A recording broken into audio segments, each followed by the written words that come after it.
श्यामा प्रसाद मुखर्जी की जयंती पर मुख्यमंत्री योगी आदित्यनाथ आज सिविल अस्पताल पहुंचे। वहां पर श्यामा प्रसाद मुखर्जी की प्रतिमा पर माल्यार्पण किया।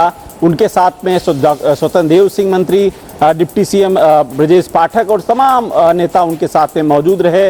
उत्तर प्रदेश भाजपा संगठन के प्रदेश अध्यक्ष भूपेंद्र चौधरी भी उनको नमन किया। मुख्यमंत्री योगी आदित्यनाथ ने कहा 23 वर्ष की उम्र में श्यामा प्रसाद मुखर्जी कलकत्ता विश्वविद्यालय के कुलपति बने और उन्होंने एक शिक्षाविद भी रहे हैं।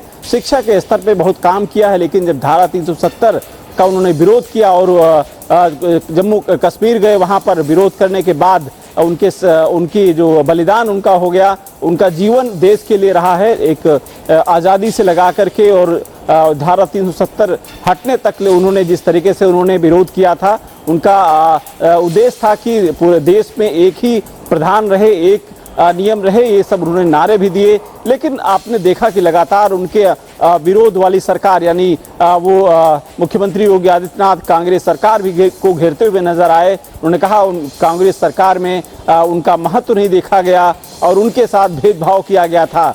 लेकिन अब जिस तरीके से उनकी सोच थी एक भारत को लेकर, एक देश को लेकर के, यहाँ के लोगों को लेकर उन्हें देश सेवा की है, आज़ादी से अब तक एक उन्होंने अपना एक जो बलिदान दिया है वो आज भी यादगार है।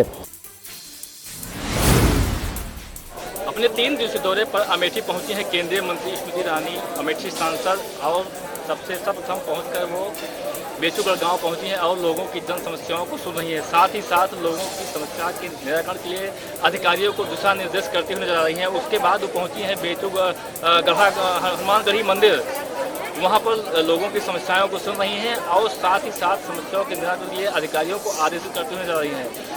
तो ये लगातार स्मृति ईरानी अमेठी सांसद का दौरा काफ़ी अहम माना जा रहा है, जो कि अमेठी सांसद स्मृति ईरानी लगातार ताबड़तोड़ दौरा अपने संसदीय क्षेत्र में कर रही हैं और लोगों की जन समस्याओं को सुन रही हैं। तो कहीं न कहीं ये 2000 लोकसभा चुनाव 2024 के पहले ये एक दौरा अहम रूप में माना जा रहा है। फिलहाल अब देखने वाली बात होगी कि अमेठी सांसद स्मृति ईरानी का 2024 लोकसभा चुनाव में ये दौरा कितना कारगर साबित होता है।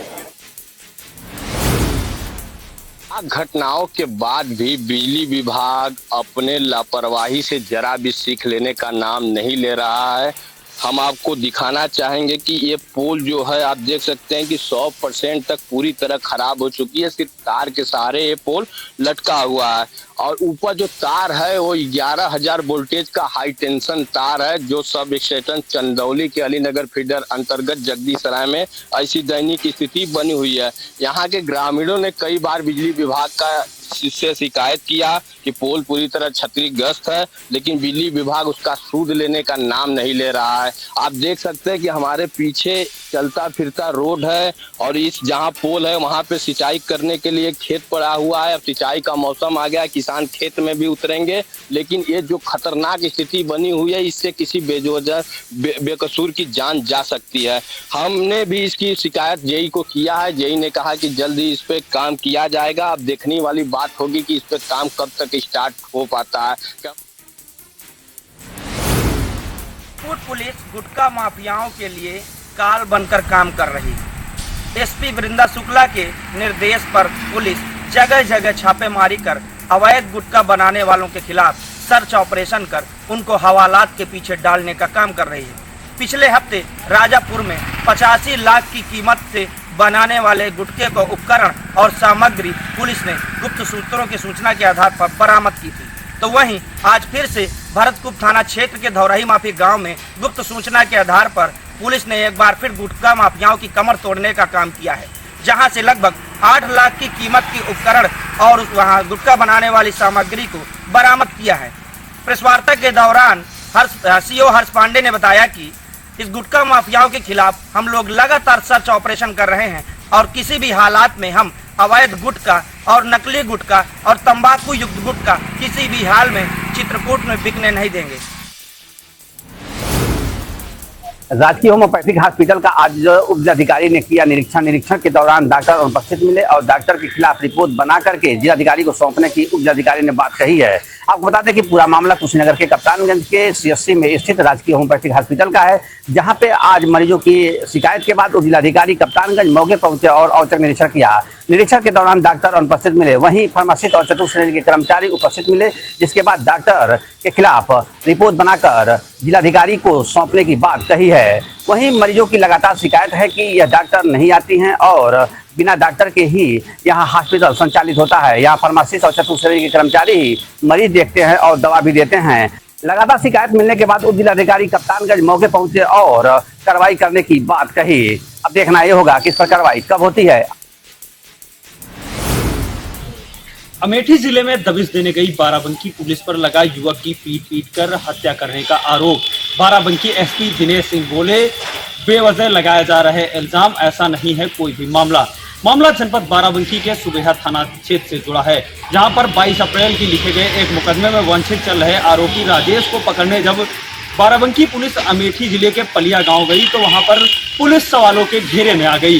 दरअसल वहां पर पकड़ने गए जो अपराधी है राजेश, उसकी संदिग्ध परिस्थितियों में अस्पताल में मौत हो गई।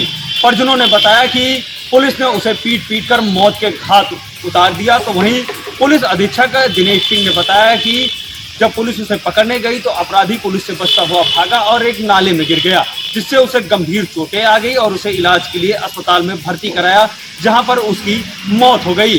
वहीं परिजनों ने पुलिस पर पीट कर हत्या करने का आरोप लगाया और जमकर हंगामा काटा। दरअसल पूरा मामला यह जनपद बाराबंकी के सुबेहा और अमेठी जिले से जुड़ा है। दरअसल अब पुलिस पर हत्या का आरोप है, लेकिन पुलिस इसे पूरी तरीके से नकार रही है। बांदा में मिशन रोजगार के तहत चयनित अभ्यर्थियों को दिए गए नियुक्ति पत्र। बांदा चित्रकूट हमीरपुर जनपद के 12 अभ्यर्थियों का हुआ उप निरीक्षक सहायक उप निरीक्षक के पद पर चयन। प्रदेश के 1100 अभ्यर्थियों को मुख्यमंत्री के द्वारा दिए गए नियुक्ति पत्र। इसी क्रम में बांदा में भी कार्यक्रम का आयोजन करते हुए उप महानिरीक्षक चित्रकूट धाम परिक्षेत्र बांदा में सौंपे गए नियुक्ति पत्र। बांदा के पुलिस लाइन सभागार में आयोजित किया गया है कार्यक्रम। ये सहारनपुर का जिला कारागार है और अब इस जिला कारागार की पहचान इस रूप में भी होने लगी है जब इस कारागार के अंदर भी जातिवादी राजनीति होने लगी है और कर्मचारी जातिवादी आधार पर जो जेल के अंदर बंदी हैं उनकी पिटाई कर रहे हैं। प्रकरण चंद्रशेखर आजाद से संबंधित है। 28 जून को जब उन पर देवबंद के पास प्राणघातक हमला हुआ तो पुलिस ने उस घटना के आरोप में 4 आरोपियों को गिरफ्तार कर इसी जेल में निरुद्ध किया हुआ है। लेकिन कल रात में एक अजीब घटना हुई कि जेल के अंदर 2 सिपाहियों ने उन 4 आरोपियों को पीट कर अधमरा कर दिया। जब इसकी शिकायत उन बंदियों के परिजनों ने जिला प्रशासन से की और दूसरी ओर भारतीय जनता पार्टी की पूर्व विधायिका शशिबाला पुंडीर ने director general jail Uttar Pradesh से इस बात की शिकायत की कि जातीय आधार पर जेल के 2 सिपाहियों ने भीम आर्मी चीफ चंद्रशेखर आजाद के आरोपियों के साथ मारपीट की है और उन्हें अधमरा कर दिया है। अब डीजी जेल उत्तर प्रदेश ने दोनों आरोपी सिपाही नरेश और करमवीर को निलंबित कर दिया है और आगे की जांच सुप्रिंटेंडेंट ऑफ पुलिस जिला जेल को सौंप दी है। जहां योगी सरकार जो है गाँव के विकास के लिए गांव के प्रधानों को सम्मानित कर रही है, वहीं गांव के प्रधान गांव में विकास न होने के कारण जनता त्राई मचाई हुई। इसी को लेकर अलीगढ़ के कस्बा बरला में एक मामला प्रकाश में आया, जिसमें महिलाओं ने प्रधान के खिलाफ जोरदार प्रदर्शन करते हुए बताया है कि यहाँ का जो संपर्क मार्ग है काफ़ी दिनों से नहीं बना है, जिसकी शिकायत जो है ब्लॉक से लेकर आला अधिकारियों तक की गई है, लेकिन आज तक इसकी कोई सुनवाई नहीं की गई है, जिसको लेकर गांव के लोग परेशान हैं। गांव के लोगों का कहना है कि जो स्कूल जाने वाले बच्चे हैं उन्हें काफ़ी दिक्कतों का सामना करना पड़ रहा है। बच्चे जो है स्कूल जाते समय कीचड़ में होकर गुजरते हैं, जिससे उन्हें बीमारी के साथ साथ उनके जो स्कूल की ड्रेसें हैं वो गंदी हो रही हैं। इसी को लेकर गाँव की महिलाओं ने प्रदर्शन करते हुए कहा है कि ये समस्या से जल्द निजात दिलाई जाए। बदायूं के उसैद थाना क्षेत्र में आकाशीय बिजली गिरने से किशोरी सहित 3 लोगों की मौत हो गई। वही मौत की खबर से परिवार में कोहराम मचा हुआ है।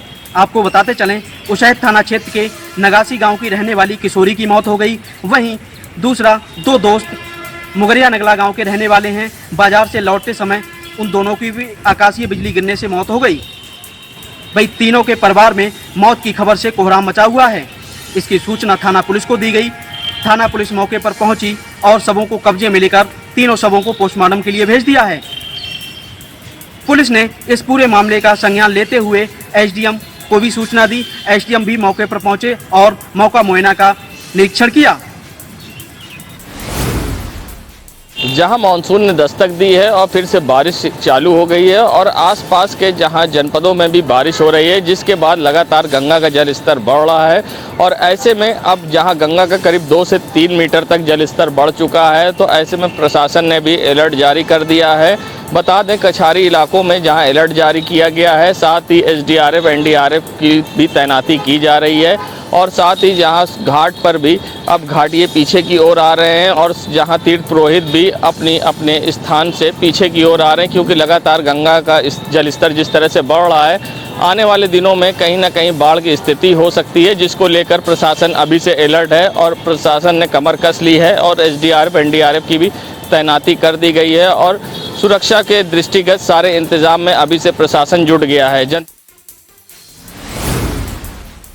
शिक्षा की पाठशाला के गुरु कहे जाने वाले जितेंद्र सिंह, जो मैनपुरी के बरनाल ब्लॉक के एक प्राथमिक विद्यालय कंपोजिट विद्यालय में तैनात हैं, जिन्होंने अपने छात्रों को पढ़ाई की जगह धर्म की पढ़ाई करना शुरू कर दी है, जिसको लेकर एक वो कैंप भी लगा रहे हैं। और कैंप इतना ही नहीं, वो एक अपना टाइटल बनाकर एक लोगो भी लगाते हैं और कई बच्चों को आकर्षित करते हैं, उत्तेजित कर रहे हैं कि धर्म परिवर्तन के नाम पर छात्रों को मंदिर का निर्माण में मंदिर में जाना चाहिए कि नहीं जाना चाहिए, मंदिर बन रहे हैं क्यों बन रहे हैं। इसको लेकर एक वीडियो वायरल हो रहा है जो काफ़ी तेज़ी से वायरल हो। इसके बाद विश्व हिंदू परिषद के लोगों ने जिलाधिकारी के नाम और पुलिस अधीक्षक को एक शिकायती पत्र भी दिया है, जिसमें बेसिक शिक्षा अधिकारी दीपिका गुप्ता ने जांच की है और जांच के बाद उस शिक्षक जितेंद्र को तत्काल प्रभाव से निलंबित कर दिया गया है और दूसरे संबंधित में विभाग से अटैच भी कर दिया गया है। अब हालांकि देखने की बात होगी कि विश्व हिंदू परिषद का कहना है कि इसके खिलाफ मुकदमा लिखकर इसके खिलाफ सख्त और कठोर कार्रवाई की जाए,